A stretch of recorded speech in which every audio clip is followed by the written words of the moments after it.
오늘 사도 바울은 우리가 예수님을 구세주로 영접하고 하나님을 섬기는 주의 자녀들을 바로 그리스도인들이라고 말을 합니다. 근데 그 그리스도인들에게는 많은 여러 가지 신령한 축복들이 있습니다.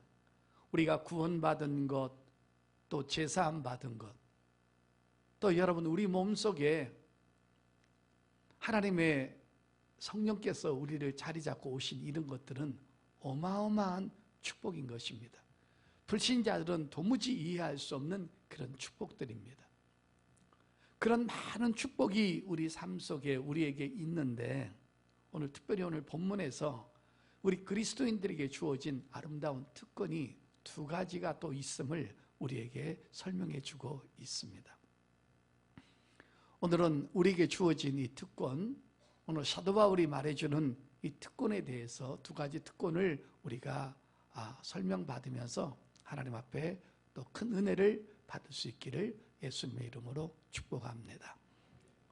첫째는 뭐냐면요, 어떤 축복이냐 하면 내가 원할 때 언제든지 하나님 앞에 나아갈 수 있는 특권이라는 것입니다. 여러분 거기 13절 12절 보실래요? 우리가 그 안에서 그를 믿음으로, 우리가 예수를 믿죠. 믿음으로 말미암아 담대함과 확신을 가지고 하나님께 나아감을 얻느니라 그랬습니다. 여러분 우리는요, 언제든지 어느 때든지 어떤 모습이든지 누구든지 하나님 앞에 나아갈 수 있는 은혜를 우리가 입은 줄 믿습니다. 이게 아무것도 아닌 것 같지만요, 오늘 설명을 들어보면 이 특권이 얼마나 아름답고 고귀한가를 한번 느끼게 될 것입니다. 우리가 은행을 가든지 또 병원을 가든지 관공서를 가든지 학교를 갈 때는 반드시 시간과 어떤 그 제한된 시간이 있습니다.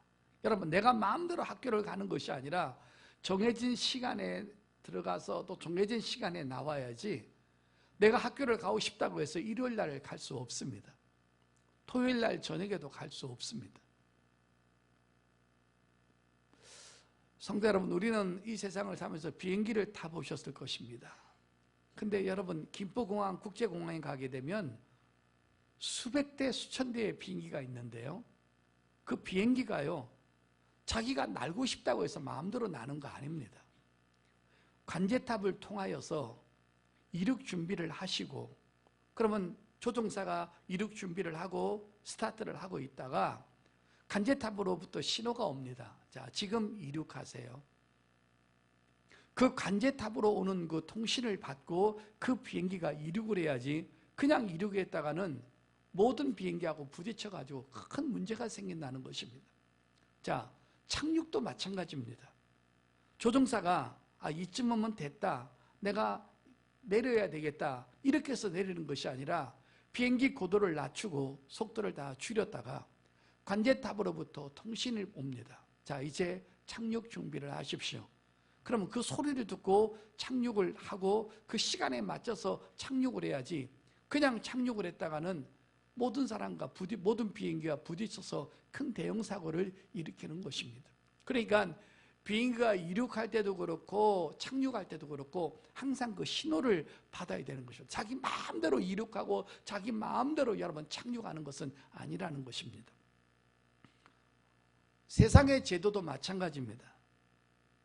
여러분의 어떤 회장님이나 국회의원이나 대통령이나 심지어 여러분이 근무하는 사장님을 만난다 할지라도 내가 만나고 싶을 때 전화해서 지금 가도 됩니까? 만나도 됩니까? 만날 수 있습니까? 이런 제도는 없다라는 것입니다. 항상 그 사람한테 전화를 해보고 그 사람에 대한 스케줄을 확인하고 그 사람이 허락을 해야만이 우리가 만날 수 있는 것이, 아무 사람이나 마음대로 그 집에 들어가게 되면 주거 침입죄로 걸리게 되는 것입니다.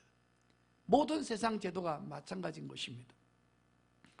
성도 여러분, 우리가 몸이 아팠을 때 병원에 가게 되면 어떤 아주 그 분야에 굉장히 뛰어난 의사가 있습니다.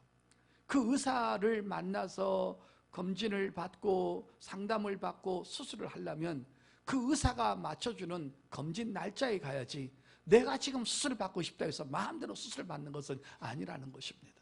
이런 제도가 바로 여러분 온 우주에서 지금 일어나고 있는 것입니다.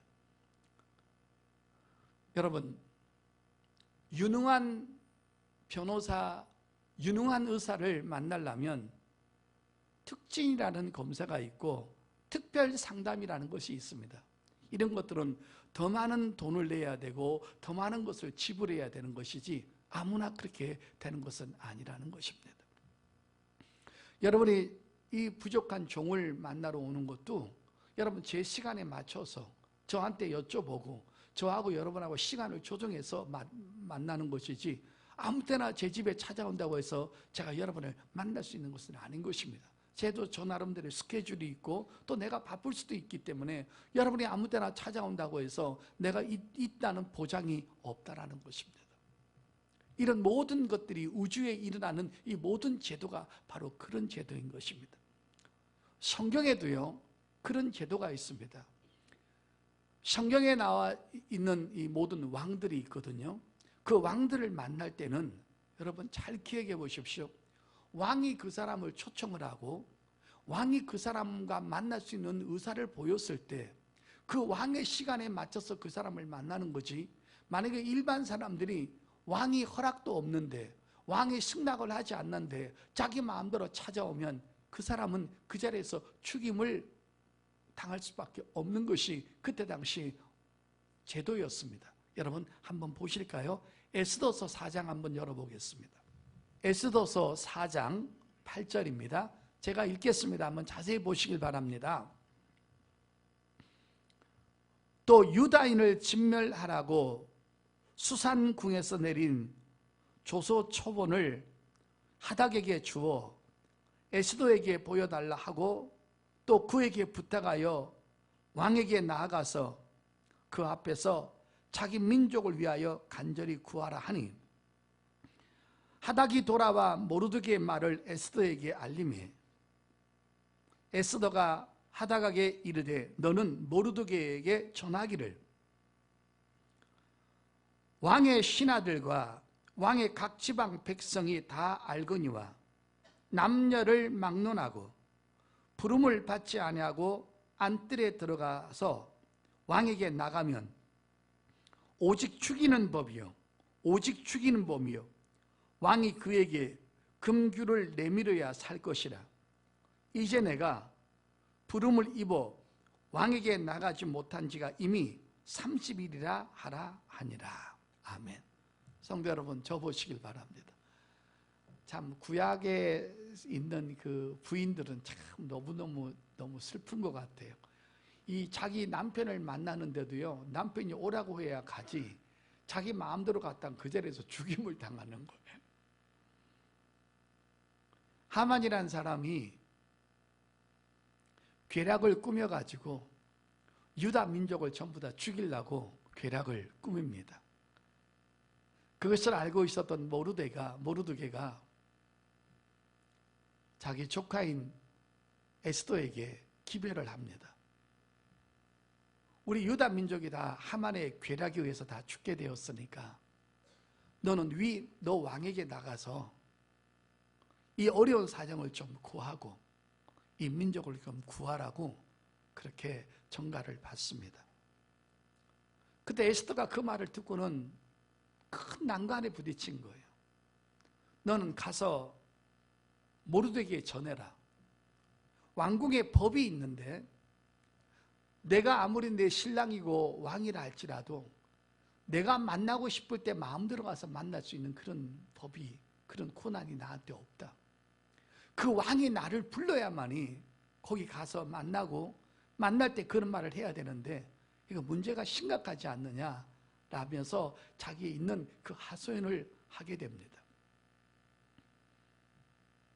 그래도 에스더가 뭐라고 하냐면 지금 왕이 나를 부르지 않는 지가 벌써 한 달이 됐다.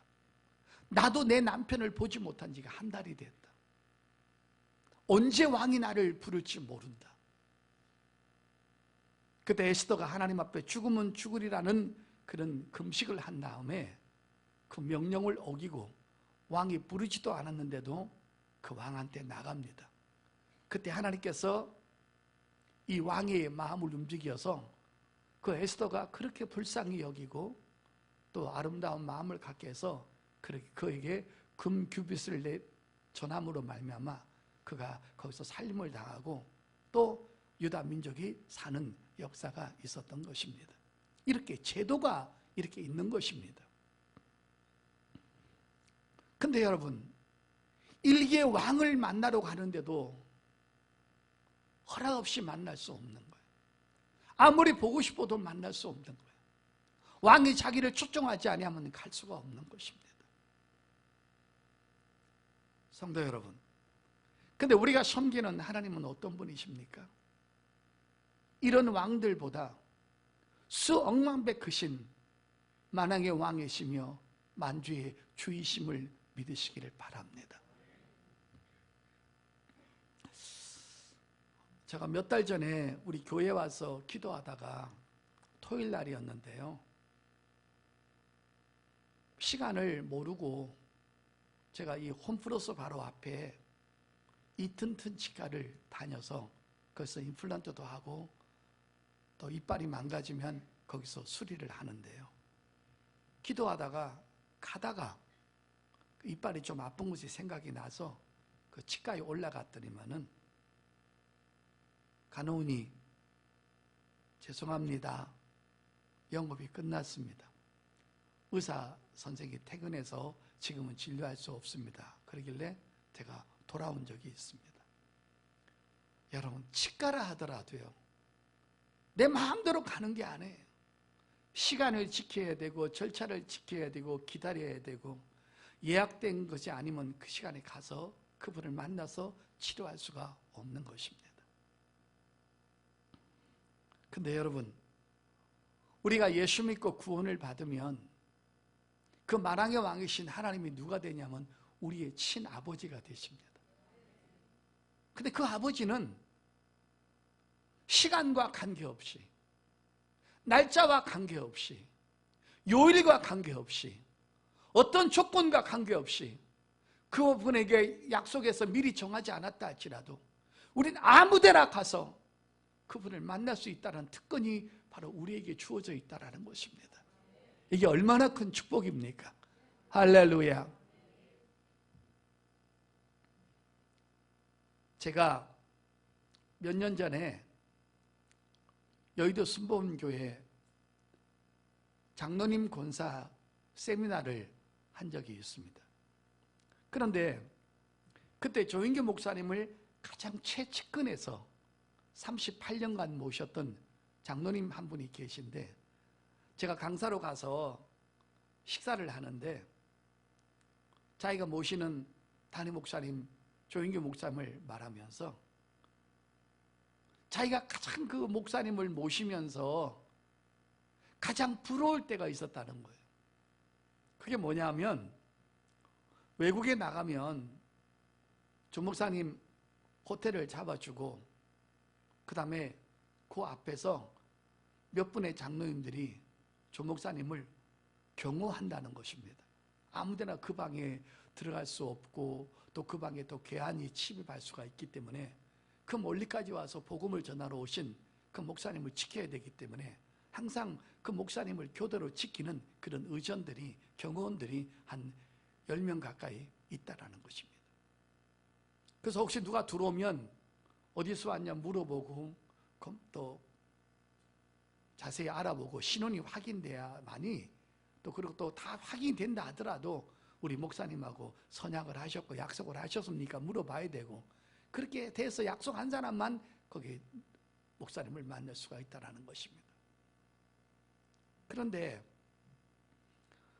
새벽이 됐든 저녁이 됐든 낮이 됐든 누가 한 사람이 나타나면 경호원들이 길을 쫙 비켜주는 거예요. 그 사람은 아무나 들랑달랑 새벽에도 들어가고 낮에도 들어가고 노크하고, 누구세요? 그러면 나야 그러고 반말하고. 그게 누구냐 그랬더니만은 조영규 목사님 아들이라는 거예요.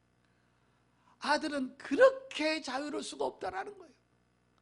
놓고 하면 누구야 그러면 나야 문 열어. 아빠한테 반발 띡띡하고 새벽이고 저녁이고 낮이고 마음대로 들락달락하고.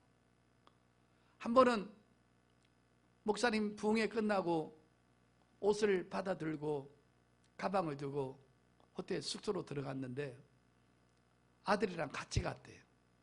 갔더니만은 침대가 누워 있는데 목사님은 옷을 벗고 있는데 아들은 구두를 신은 채로 그냥 침대에다 벌러당 누워가지고 그렇게 있는 걸 보고 나도 저분의 아들이었으면 얼마나 행복했을까.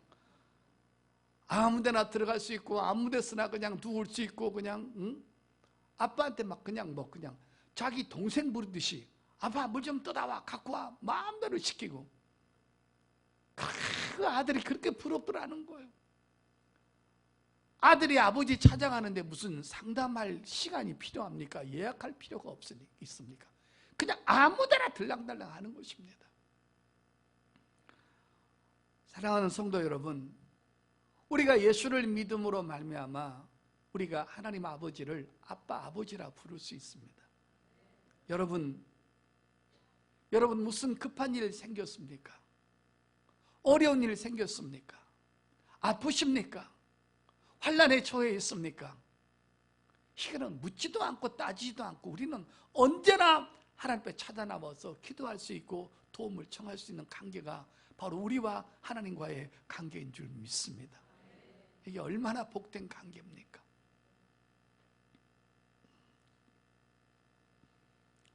여러분이 환난을 당할 때도 마찬가지고 징계를 만날 때도 마찬가지고 고난 속에서도 여러분은 서로 위축되고 뒤로 물러갈 필요가 없습니다. 그런 가운데서도 그 모습 그대로를 가지고 집에서도 무릎 꿇을 수 있고 밥하면서도 기도할 수 있고 하나님의 성전에 나와서 찬양할 수 있고 하나님 앞에 기도를 하면서 회개할 수 있고 어린 것을 부탁했을 때 하나님은 여러분을 절대로 거절할 수 없다라는 것입니다. 믿으시면 아멘. 이것이 우리의 특권인 것입니다. 여러분 옛날에 여자들은 남편을 보고 싶어도 마음대로 못 보고 심지어는 너무 남편이 사랑스럽고 이뻐서 뽀뽀 한번 하고 싶어도 여보 뽀뽀 한번 해도 되겠습니까? 허락해 주시기를 원합니다. 이렇게 해야만이 뽀뽀를 한번 할 수 있으니 이게 얼마나 여러분 세상의 옛날 제도가 여러분 참 우리하고 얼마나 안 맞습니까? 지금이야 뭐 이쁘면 기대기 잡아 당겨서 뽀뽀하면 되죠. 사랑하는 성도 여러분, 하나님과 우리의 관계가 바로 그런 관계인 것입니다. 누구든지 날짜와 관계없이 시간과 관계없이 어느 때라든지 하나님을 볼 수 있고 그분에게 도움을 청할 수 있을 때는 언제든지 청하게 되면 하나님은 단 한 번도 야 귀찮다 너무 힘들다 나도 수많은 사람을 만나고 응답하다 보니까 오늘은 좀 쉬고 싶다 이렇게 하라지 않고 언제든지 나를 안아주시고 나를 받아주시고 내 기도에 귀를 기울이신다는 것을 믿으시기를 바랍니다. 여러분 하나님은요 내 숨소리까지를 다 알고 계십니다. 내 눈동자와 내 마음도 아십니다. 네가 어떤 동기로 나를 찾아왔는지 그것도 알고 있습니다.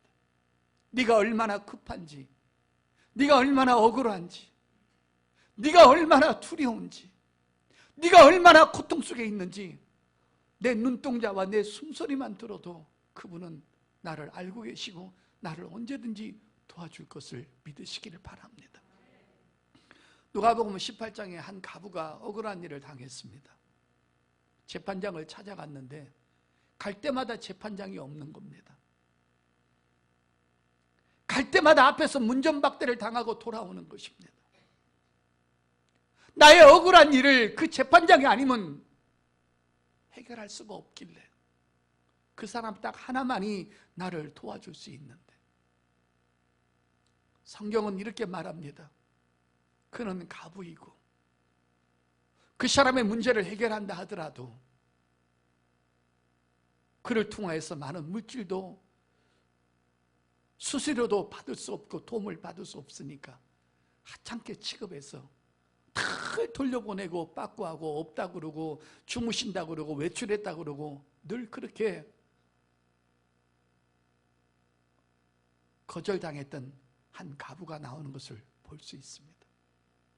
근데 그 여자가 끈질기게 그 재판장을 찾아가니까 그 가부를 위해서가 아니라 재판장이 늘 괴로우니까 잠잘라 그러면 시끄럽게 하고 밥 먹으려 그러면 시끄럽게 하고 누구하고 대화하려 그러면 밖에서 울고 소리 지르니까 할 수 없이 내가 그를 도와줘야 되겠다. 그래서 그 문제를 해결했는데요.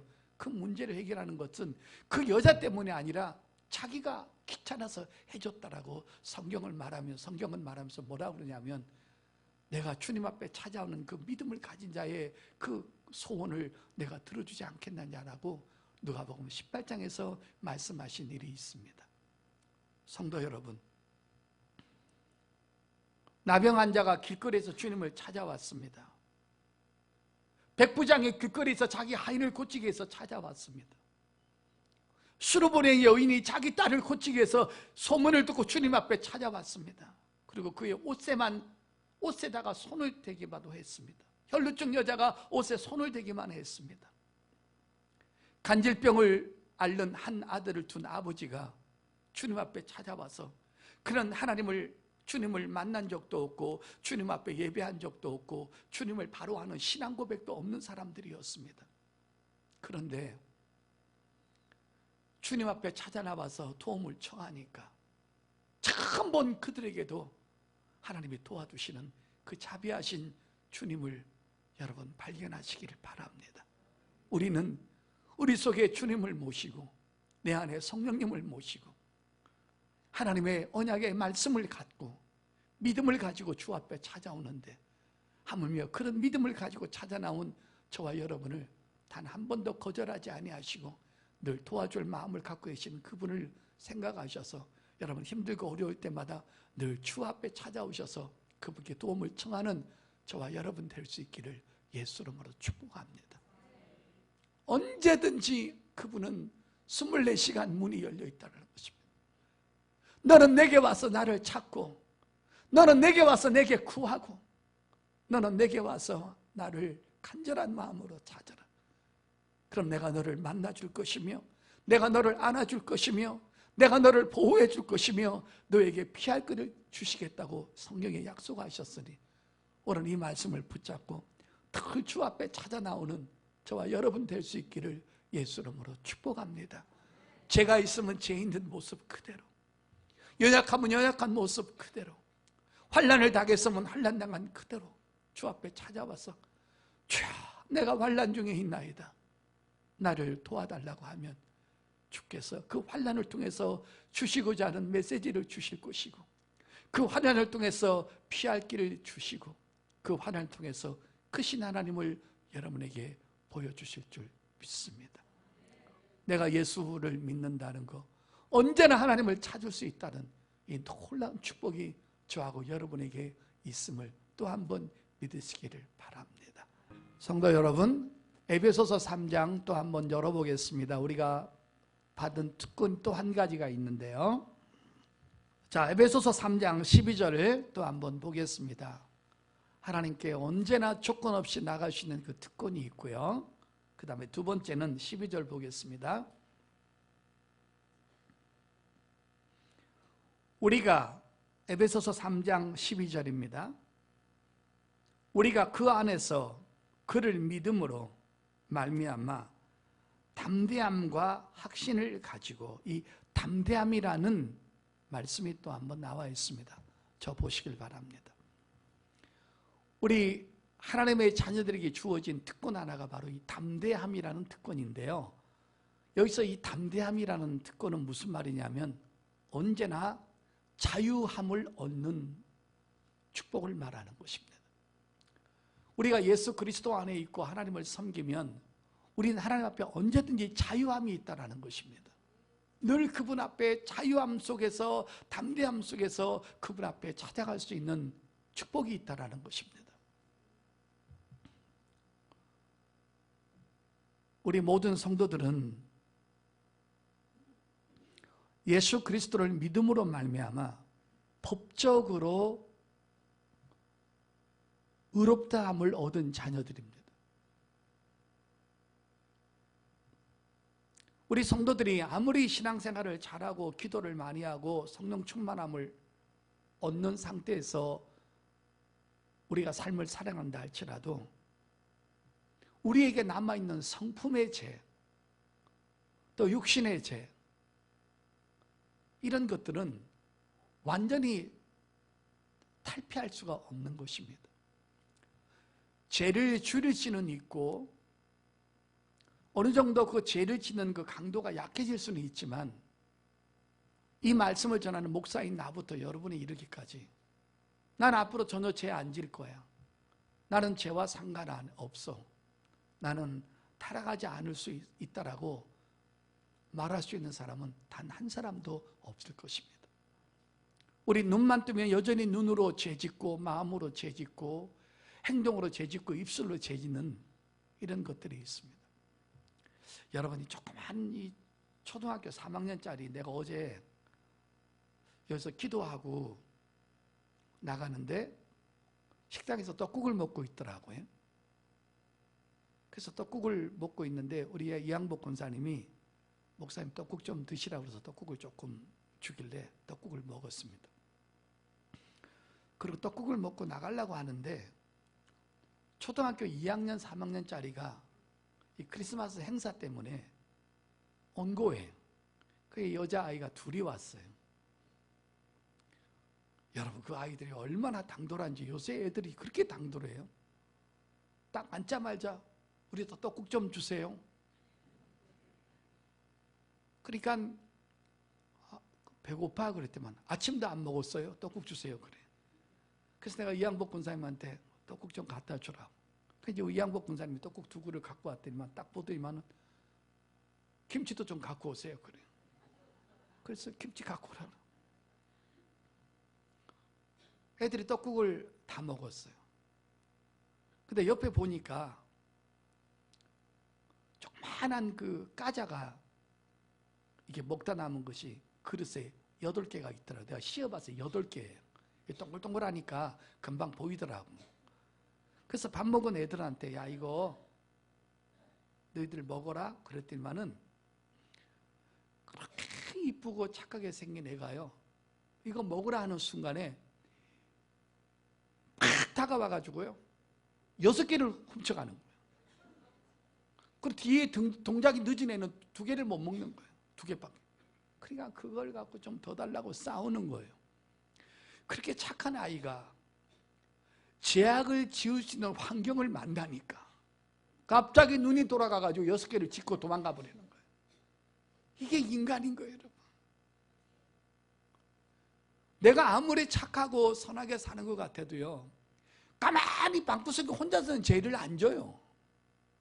근데 뭔가가 죄를 지으시는 시간과 환경이 나타나면 그 죄가 발동을 하는 거예요. 여러분 그 이쁜 애가 당연하게 8개니까 너 4개 나 4개 먹으면 얼마나 좋아요. 6개를 훔치는 톡 껴버리는 거예요. 그러니까 2개 있는 애가 달려가면서 더 달라고 하는데 입에 다 집어넣는 거예요. 아이들한테는 죄성이 있다라는 거예요. 죄에서 자유할 수 있습니까? 그래서 여러분 우리가 텔레비 같은 거 보는 것도 중요한 것입니다. 너무 폭력스러운 거. 여러분 그 남자들 보는 그 킥복싱 있잖아요. UFC인가요 뭔가. 그 사람을 두드려 패가지고 피가 낭자하게 만들고 하나는 얻어 터져가지고 키워다해가지고 숨도 제대로 못 쉬고 있는데 자기는 좋다고 하고 이런 것들이 전부 다 악인 것입니다. 그리고 영화를 텔레비를 보더라도 좀 건전한 거 봐야지 음란한 것을 보게 되면 자기도 모르게 음란이 발동이 되는 것입니다. 죄성이 어떤 뭔가 환경을 만나면 그때부터 인간은 타락하기 시작하는 것입니다. 제 말 동의하십니까?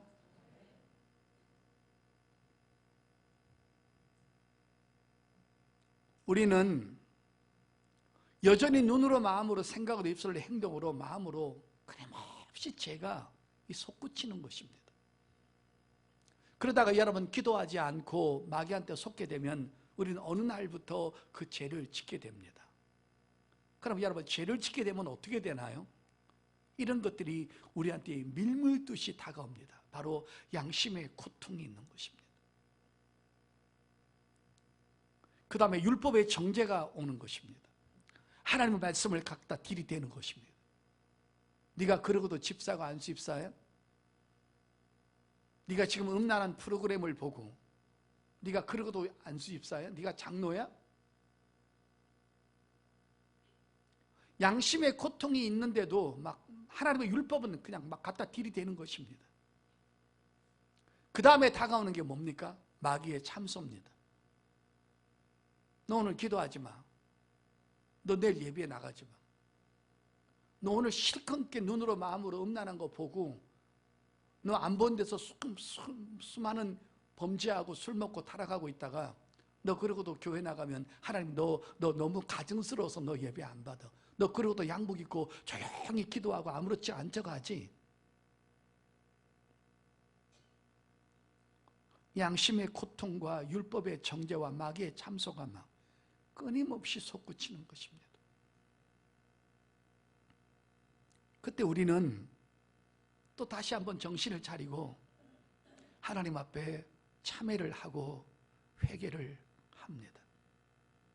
성도 여러분, 그래서 죄를 많이 지으면요 기도할 때도 방해가 되는 게 그 죄를 회개하느라고 시간이 한참 걸리는 거예요. 이렇게 우리 인간이 아무리 목사가 됐건 장로가 됐건 안수집사가 됐든 간에 이 육신에 타오르는 죄악을 우리 처리할 방법이 없는 거예요.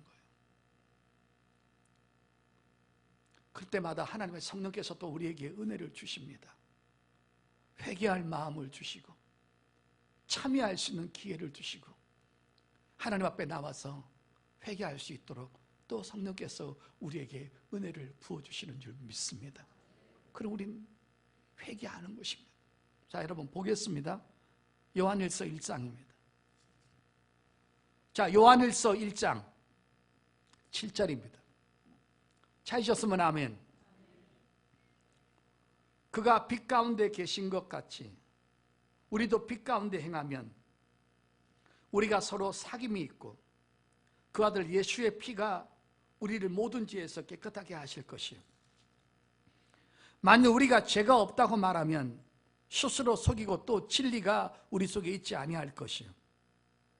만일 우리가 우리 죄를 자백하면 그는 미쁘시고 의로우사 우리 죄를 사하시며 우리를 모든 불의에서 깨끗하게 하실 것이요.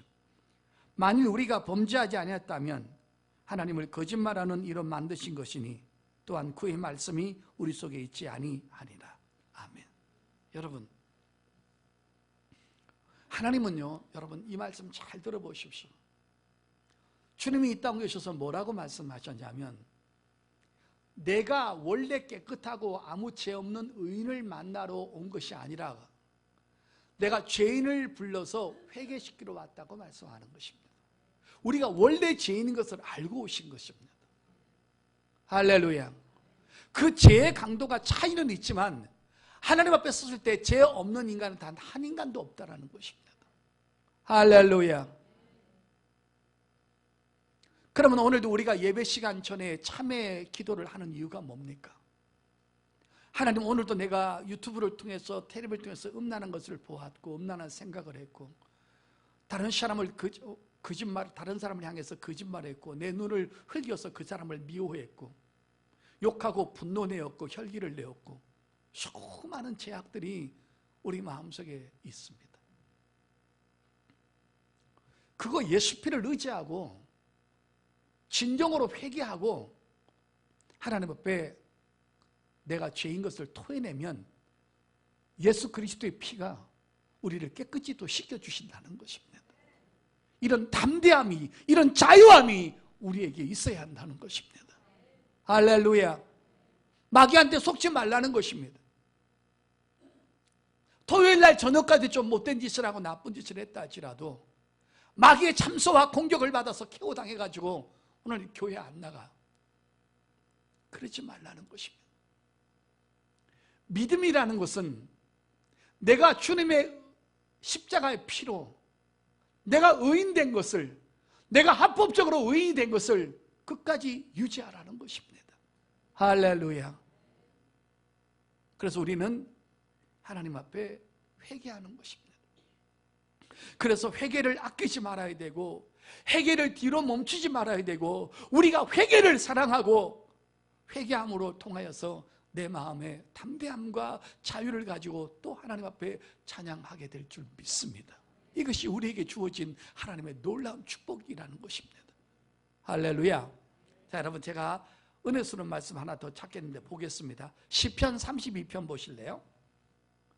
시편 32편 1절 보십시오. 허물의 사함을 받고 자신의 죄가 가려진 자는 복이 있도다. 성도 여러분, 저 보세요. 늘 주님의 피가 내 죄를 사해 준다는 것입니다. 내가 예수님의 피를 의지하고 진정으로 회개했다면 우리는 오늘도 하나님 앞에 떳떳하게 설 수 있는 축복을 예수 그리스도의 피가 우리에게 주셨다는 것입니다. 우리는 이 자유를 늘 누려야 한다는 것입니다. 근데 또 이 말을 오해하셔서 내가 또 회개하면 되지 뭐. 이 정도는 괜찮아. 또 한번 짓지 뭐. 이렇게 그 피를 이용은 하지 말라는 것입니다. 늘 우리가 죄를 회개함으로 말미암아 하나님 앞에 어느 날 하나님의 말씀을 두려워하고 하나님을 두려워하는 그런 마음이 우리에게도 있어야 될 줄 믿습니다. 여러분, 아까 말씀드렸지만 조영기 목사님의 아들이 침대에 발라당 눕고 자기 마음대로 뒹굴지만 그 아버지를 만만하게 보고 깔봐서 그런 것은 아니라는 것입니다. 아버지니까. 난 아버지 앞에서 자유하니까. 그러나 또 그 시간이 지나면 그 아버지 앞에 공손할 때가 있고 예의 바를 때가 있고 내가 이렇게 너무 까불면 안 되지 하면서 스스로 자각을 하고 그 아버지를 두려워할 때가 있는 것입니다. 우리 예수 믿는 사람이 하나님을 두려워한다는 것, 이것이 바로 신앙인이라는 것입니다. 하나님을 두려움이 없다면 여러분 속에 하나님 말씀이 있는 게 아니라는 것입니다. 그 다음에 여러분 그 밑에 한번 보시겠습니다. 5절 보겠습니다. 아주 여기 중요한 말씀이 있습니다. 내가 이르기를 내 허물을 여호와께 자복하리라 하고 주께 내 죄를 아뢰고 내 죄악을 숨기지 아니하였더니 곧 주께서 내 죄악을 사하셨나이다. 셀라. 이로 말미암아 모든 경건한 자는 주를 만난 기회를 얻어서 주께 기도할지라. 진실로 홍수가 범람할지라도 그에게 미치지 못하리이다. 여기서 보니까 회개하고 주 앞에 나가서 또 기도하고 그분을 섬기면 주님의 은혜를 만날 수 있는 기회가 또 주어진다는 것입니다. 할렐루야. 하나님의 성품은 노하기를 더디하시는 분인 것입니다. 늘 우리한테 축복하기를 원하고 잘 되기를 바라는 것이지 날마다 때리는 그런 하나님은 아니시라는 것입니다. 성도 여러분, 불신자들이 죄의 의식을 느끼는 시간하고요, 우리 그리스도인들이 죄를 느끼는 그 시간이 전혀 다릅니다. 한번 들어보실래요? 하나님이 없는 사람은 마구잡이로 죄를 짓습니다. 그런데 그 죄를 지을 때 이렇게 죄를 짓습니다. 나만 짓나? 딴 놈도 짓는데. 그리고 그 죄를 지었다가 언제 그 죄를 회개하냐면, 그 죄에 대한 통증을 아냐면 그 죄가 발각되었을 때, 그리고 그 죄 때문에 수치를 당하고 고통을 당하고 감옥수를 갈 때는 내가 죄를 지었다는 것을 그때 통증을 그때 아는 것입니다. 그런데 우리 그리스도인들은 죄의 의식을 느끼는 시간이 달라요. 이미 죄를 짓기 전에 하나님의 말씀과 양심이 내 속에서 통증을 느끼도록 하는 것입니다. 너 그러지 마. 그러면 안 돼. 너 왜 다른 사람을 이렇게 미워해? 너 왜 그렇게 다른 사람을 비판해? 네 눈에 있는 들보를 봐야지. 이게 그리스도인의 수준 높은 사람이라는 것입니다.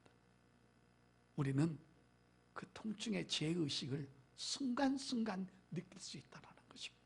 그러면 그것들을 유산시킬 수 있는 능력이 바로 우리에게 있다는 것입니다. 할렐루야.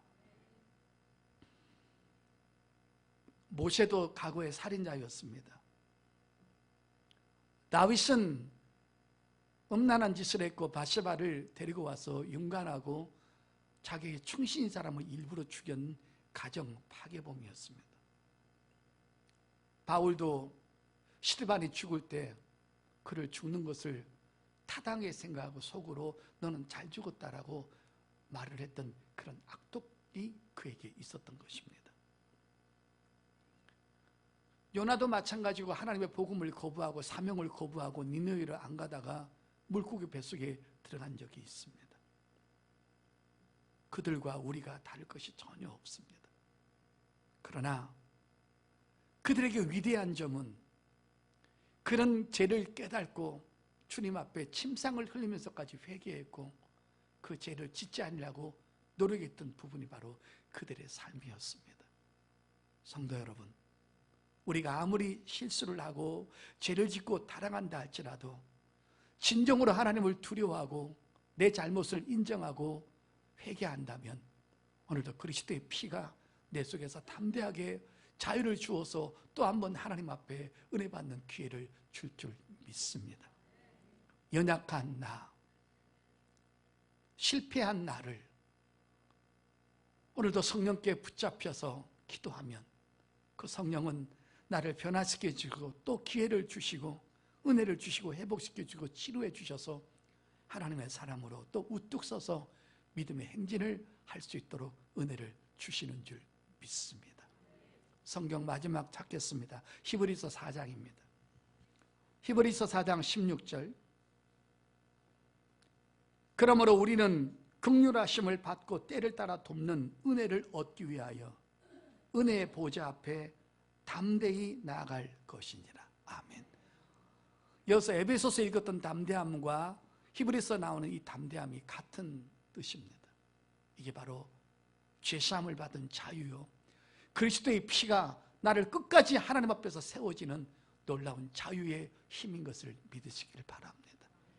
여러분, 오늘도 죄를 짓되 죄의 노예가 되어서 참패당하지 말고 오늘 이 말씀을 붙잡고 주 앞에 나와서 회개하고 또다시 은혜를 얻을 수 있는 기회를 받을 수 있는 담대한 저와 여러분 될 수 있기를 예수 이름으로 축복합니다. 말씀을 정리하겠습니다. 그리스도인에게 받는 이 놀라운 축복, 언제나 우리는 하나님 앞에 나갈 수 있습니다. 그대로 나가서 도움을 구하면 그분은 절대로 100번이고 10,000번이고 10,000,000번이고 내가 죽는 그날까지 나의 뜻을, 나의 삶을, 내 감정을 거절하지 않고 받아주실 것입니다. 아무리 죄를 지었다 할지라도 그리스도의 피를 의지하고 회개했으면 오늘은 또 우리 하나님 앞에 설 수 있는 자격이 있음을 믿으시길 바랍니다. 이것이 그리스도인에게 있는 놀라운 특권인 것입니다. 이 말씀 붙잡고 오늘 한 주도 승리하는 저와 여러분 될 수 있기를 예수 이름으로 축복합니다.